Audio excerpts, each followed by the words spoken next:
Hello everyone, thanks for tuning in to today's first video. Going to have a look at the next 10 to 14 days for today's first video. So day 10 will take us to around the 1st of April actually. And we'll be able to extend out beyond that. We extended GFS and ECM ensembles may run to around a couple of weeks. Have a look at CFSV2 at the end of the video for the next 4 weeks, which of course takes us into the second half of April now.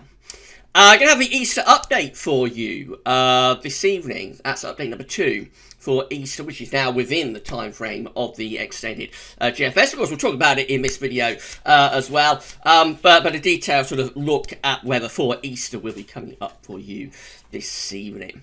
I shall get on with the 10 to 14 days. Just saying, if you're enjoying the videos on the channel at the moment, please can you make sure you give them a like, subscribe as well to our channel. Tell friends and family to subscribe also, and drop a comment. Let us know what you think about our videos. Thank you so much for doing that. Right, so let's start off with a Stratospheric. I thought we'd bring you up to date what's going on in terms of temperature at 10 HP as we come to the end now of the sort of polar vortex season. This is from the JMA.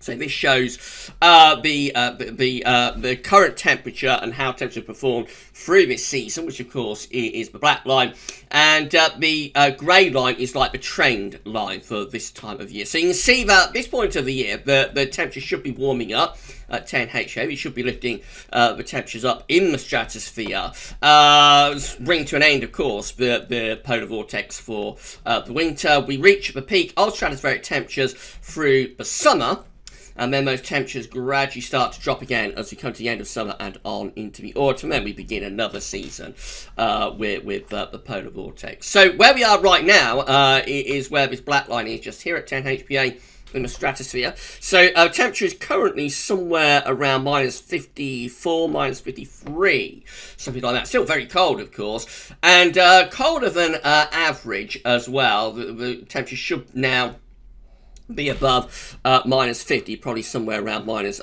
48, minus 47 degrees. So we are still cold now. It's not as cold as we was at the beginning of March, though, when we was down here around minus 75. So temperatures have lifted up, as you'd expect, going through this point of the year, but still colder than average. It's been a very interesting season, very strange season, really, with temperature in the stratosphere at 10 HPA. We start off pretty cold in November, then we see a gradual increase in the temperature 10 HPA through December. Then we get the sudden stratospheric warming around the new year, which keeps temperature well above average through most of January.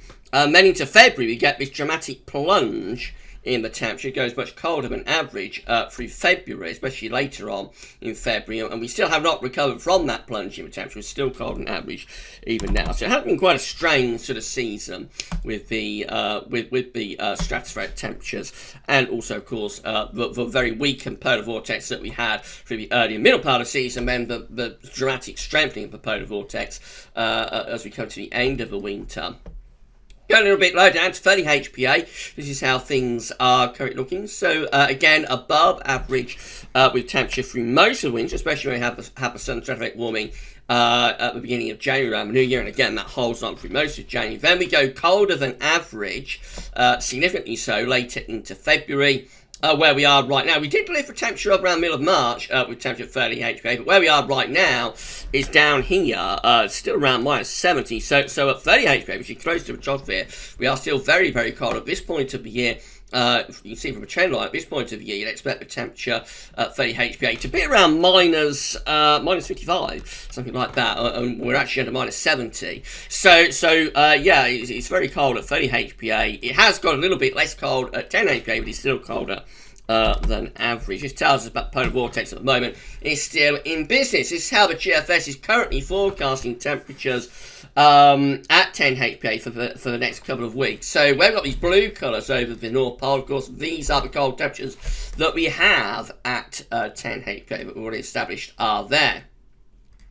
So as we run through, you can see how those blue colours just sort of fade out, really. They don't dramatically reverse. So it's not like the final warming of the stratosphere, but just a very gradual increase in temperature takes place over the next week or so. So the blue colours lose their intensity and become paler. We get the temperature between around minus 60 and minus 50, which if we go back to this chart, is going to take the temperature.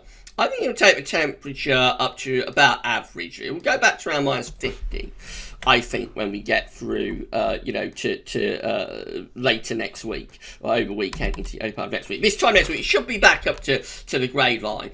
Really, if we extend out beyond that, you can see that, again, we just gradually lift both temperatures up, so the blues eventually begin to fade, actually, towards green colours here.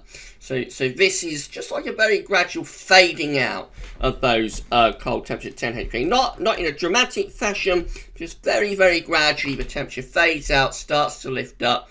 So in a couple of weeks' time on this temperature scale, we're probably getting the temperature, and of course we'll be into April by then, we'll probably be getting the temperature somewhere to around there. I think somewhere between around minus 45 and minus 40, something like that. So it looks like we're going to see a very gradual increase in the temperature at 10 HPA continuing, which should bring to an end eventually the polar vortex as we go through April for this season. This is from weatheriscool.com. This is showing the strength of zonal winds right now. So zonal winds is another way of sort of explaining how strong the polar vortex is. Really, when the zonal wind is very strong, then the polar vortex is going to be very strong. When the zonal wind is weakened or reversed, then the polar vortex will be weakened. And sometimes, we get a reversal of zonal winds, so the polar vortex will completely disappear, at least from the troposphere. Right, so currently zonal winds are stronger than average. So the temperature is still colder than average, so the zonal wind is still stronger than average. The blue line shows that zonal wind is just, they can see that through January and into early February, that the zonal wind was generally a lot weaker than average. But the black line, of course, is like the average trend line. So through most of winter, the zonal wind was very weak. That's why we had so much northern blocking, of course, through particularly December and into January. But as we get through into late February into March, as temperature gets dramatically colder at 10 HPA, so zonal wind powers up, becomes stronger than average. That zonal wind is still stronger than average just there. By the way, the red dash line is last year's zonal wind. You can see that through large parts of last winter, that's the winter of 2019-20, of course. You can see it through large parts of winter 2019-20. The zonal winds were at record-breaking strong levels as we have polar vortex of doom. Right, let's see what the GFS is forecast to happen then. The GFS ensembles for the next couple of weeks show that zonal winds are set to stay really strong over the next few days. Looks like they're weakening a little bit as we go into the beginning of April, but still stronger than average. Remember, the black line is like the trend, so at the beginning of April, zonal winds should be around there. We just have one sort of outlier member of a GFS ensemble, so it is going back towards average in the beginning of April. But otherwise, although weakening slightly, the zonal wind is still stronger than average in like 2 weeks' time. If we add on the CFS V2, you can see that the CFS is forecasting zonal winds to reverse, so to weaken dramatically through April and to reverse by the end of April. So a reversal of zonal winds is being forecast by CFS V2 by the end of April into early May, which is very standard, very typical for what you would expect to happen. What's going to be interesting to see is that as we're coming off the back of such a cold stratospheric temperature and strong zonal wind that we've got at the moment, when we do get the final end of the polar vortex, when we get the final reversal of the polar vortex, which isn't normally overly dramatic, but sometimes if you start off from a very strong zonal wind and a very cold stratospheric temperature, that reversal can almost, that final reversal of zonal winds and the final end of polar vortex that you always get in the spring, that can sometimes have a similar effect to getting a sudden stratospheric warming in the middle of the winter. And so it can sometimes lead to northern blocking later on into the end of the spring and into the summer. So it will be interesting to see whether this switch that we are going to get, it's seasonal, so it's definitely going to happen. No two ways about it. We will see the end of the polar vortex for this season during this spring, but it will be interesting to see whether that has a similar effect on the troposphere over North Pole as like a sudden stratospheric warming would do so in the winter. If it does, then it could signal the chance of northern blocking through the earlier part of the summer anyway, and we know what that can mean. That can mean like cool and wet weather through the earlier part of the summer. So that's going to be something to keep an eye on in a couple of months' time, probably.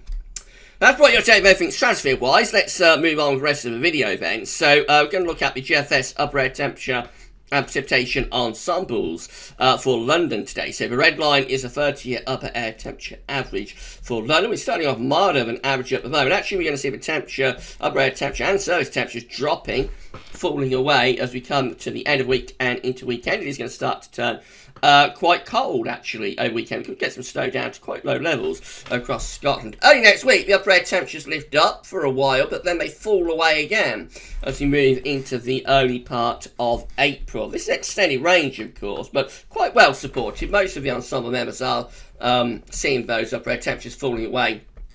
Although the midnight GFS run, which is this thick green line, that actually held the temperature up quite nicely through the early part of April. So not guaranteed, but it will turn colder into early April. But it may do. Precipitation-wise, it looks more unsettled as well, because it had a long spell of dry weather, really, through many parts of the country over the past week or so. We've still got a couple more days of that to go, but from the middle of the week onwards, it is going to start to get more and more unsettled, initially in the north and west, but by the end of the week, even down into the south and southeast with some outbreaks of rain, and then just staying unsettled really through the rest of the end of March and into the early part of April. Further rain to come at times, and it will be cold enough in the north anyway for a little bit of snow, especially over high ground.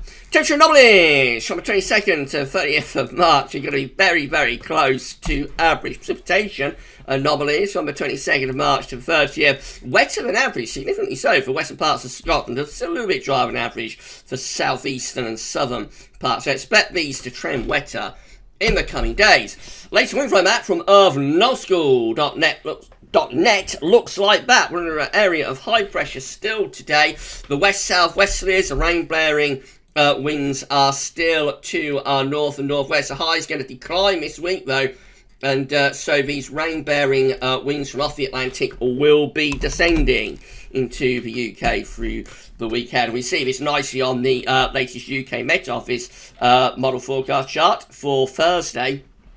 Low pressure in the North Atlantic will be starting to push cloud and outbreaks of rain southwards and eastwards. Into Friday, we begin to turn wet and windy. This deep area of low pressure developing in the Atlantic is going to spread wind and rain across the country. Saturday, we go to sunshine and showers. And yeah, we'll be quite cold with these westerly winds. So we could well see showers turning to snow into low levels across some parts of Scotland. Sunday, as far as we go with the UK Met, we've got a slightly transient ridge here to our south, but the next low is whipping itself up in the Atlantic. That's probably going to bring another bout of wet and windy weather as we go through Sunday itself next week. That's as far as we get to with the UK Met Office. This is how the GFS 6Z is looking. So again, we've got low pressure coming in off the Atlantic through the second half this week.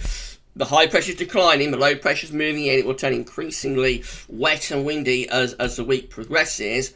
Into the weekend, quite cold and showery for Saturday, possibly another bout of wind and rain on Sunday. Into the early part of next week, you start to drag up some milder, even warmer air from the south or southwest, but still low pressure is involved in this, so there could be further rain to the north and the west. And when we push a trough through on Wednesday, the 31st March, we push this trough through the country and bring further outbreaks of rain with it. A slight little ridge there for day 10 on the first day of April.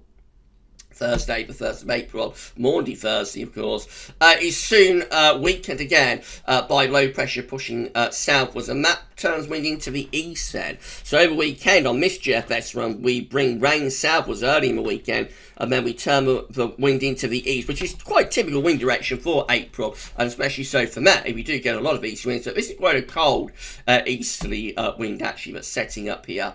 So not a great Easter weekend on this particular GFS run, although it's better for Scotland and that area of high pressure, but for England and Wales have got this pretty cold easterly going. And then right at the very end of this GFS 6Z run, we get some retrogression, and we take the high pressure to Greenland, and we look like we're going to push down a cold northerly by the 7th of April. That would bring like a late spell of winter if it came off. But of course, it's over 2 weeks away, so it almost certainly won't verify. But yeah, quite cool over Easter. You know, into April it gets quite cool, I think, with that GFS 6. We'll have a detailed look at Easter tonight in our second Easter update.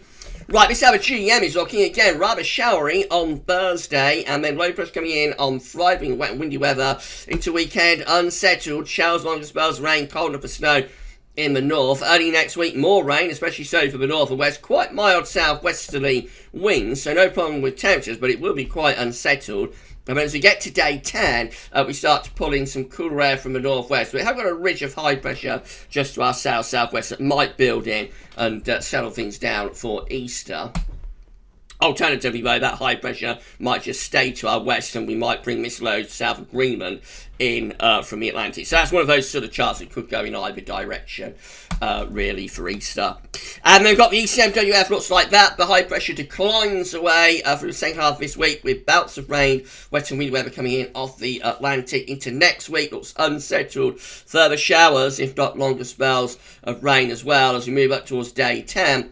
That's how we're looking. So again, this ridge is just trying to move in from the southwest, but a little bit unconvincingly, really, and it still looks rather unsettled, especially so for the north and for the west. So where that would go for Easter, again, it just remains to be seen.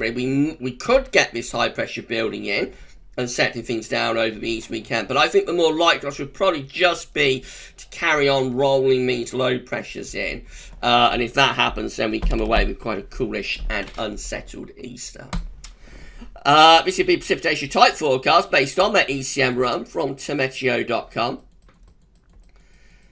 So we see plenty of rain coming in off the Atlantic through the middle and second half this week, and then eventually it turns cold with showers turning wintry in the north and in the northwest. Into the weekend, we'll have further bouts of rain coming and going, especially so for northern and western parts of the country. Southern East area is always getting the driest of the weather.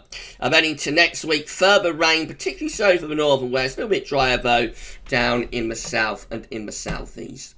These are the options on the table within the ECM ensembles today for day 10. Via the Icelandic Met Office gets us to the 1st of April. Have 28 members of the ECM ensembles being quite flat with low pressure to the north, high pressure to the south. Winds are in from like a westerly direction. So quite showery and a little bit on the cool side of that one. 23 have high pressure more centred over to the east coast, so a little bit more settled with these. There is some lower pressure out to the west, though. That does include the operation run. So the operation was actually the more settled of the options today, but not the majority option. In 2 weeks' time, these are the options that we've got. This is going to get us to the 6th of April. Have 19 members of the ECM ensembles with a large area of high pressure sitting just to the north of the country. We'll be bringing in the wind from the east, so it could be quite chilly, but mainly dry. 17 going in the same direction as the GFS 6Z operational run, which takes high pressure into the middle of North Atlantic, moves it up to Greenland as a trough of low pressure descends to our east, turns the wind potentially into the north, so becoming cold and unsettled with those 17. And then 15 just here have higher pressure just to our west, and so probably reasonably dry, but a little bit on the cool side with winds coming in from a westerly direction. So there's a range of options there, and they all involve the exact placement of high pressure, really. So it remains to be seen how things develop through the first week of April. And Easter looks pretty uncertain as well. So SV2 finally, so these are 500 millibar heights broken down to week periods. The first week period takes from the 22nd of March to the 28th. The coming week will have low pressure to the north and northwest, high pressure to the south-southwest. Winds will be in from a westerly direction. Turning more unsettled is the story line of the week ahead. Week 2 is going to be the 29th of March to the 4th of April, moving into the Easter period. Low pressure again to the northwest, high pressure to the south-southwest. Winds in from a westerly direction. That's rather unsettled. And for the north it turns quite cool as well. So am I going to be able to get rid of this? Let's try and get rid of that. And we'll turn that off. We'll get rid of that 2. There we go. And we shall move on to week 3. Pretend that didn't happen, everyone. Week 3, which is the 5th to the 11th of April, we set up like Scandinavian high, but it is like non-blocking actually. This high pressure is going all the way back towards Svalbard and in towards Siberia. So this will get wind into the east, but will probably be quite cold actually. Due to how far north the east is originating from. Because, as I said, you do get a lot of easterly winds in April and May. They are our most easterly months on average, especially so in May. And normally in April and May, easterly winds will not be particularly cold because the continent will be rapidly warming up at this time of year. So if you bring the wind in from Germany, for example, or from Poland, then temperatures in April and May will actually become quite warm. In fact, by May, east winds can be quite warm. The difference with this one, and it is very unusual, is that the air from this east is actually originating from a long way north, from around here, from around the high pressure. So if that came up, that would actually be quite a cold easterly for April. And we go through to week 4, and the high pressure on the move again. This is the 12th to the 18th of April. Now we have the high pressure sort of splitting in two. Some of it is still over here, but some of it's in the North Atlantic down towards Greenland, and that's threatening to turn wind into the north. So that's in April, and northerly it's like the coldest wind direction actually. So yeah, quite interesting CFSV2 run today, and looking quite cool now for April. Temperature anomalies, CFSV2 week 1, 22nd of March to 28th, rather below average for the UK and for Ireland. Week 2 temperature anomaly, 29th of March to the 4th of April, is a bit below average in the north, a little bit more than average in the south. Week 3, 5th to the 11th of April, is colder than average for the UK and Ireland, a cold week coming up there. And then week 4, which is the 12th to the 18th of April, that one is also average to a little bit below average as well. So rather chilly April being signalled there from the CFS today. And then finally, got precipitation. Week 1, 22nd, 28th of March is near normal for precipitation. Driving average to our south. It tells about the weather, fine weather, the dry weather is breaking down. So we get to week 2 and we're actually wetter than average now. 29th of March, 4th of April, above average precipitation there. Week 3, 5th to the 11th of March, hints at being average to maybe slightly drier than average, especially so to the north. And then week 4, which is the 12th to the 18th of April, that one is also hinting at possibly being a bit on the drier than average side, but it is a weak signal. So, April, I mean, CFS was indicating that April was going to be a largely settled month just a few days ago. Looks like CFS is wobbling on that a little bit. Maybe it will be quite settled, but the position of the high pressure is looking a lot more variable with these CFS weeklies now. It's not inconceivable. We might actually come away with quite a cold, or cool, maybe cold start, early part to April. We should wait and see how it all plays out. If you enjoyed the video, please can you smash your like button. Make sure you subscribe to our channel. We're grinding to 11k subscribers. So tell your friends, family, everybody else who subscribe. Thank you so much for doing that. Everybody who subscribes brings a friend. We're going to get to 11k that much quicker.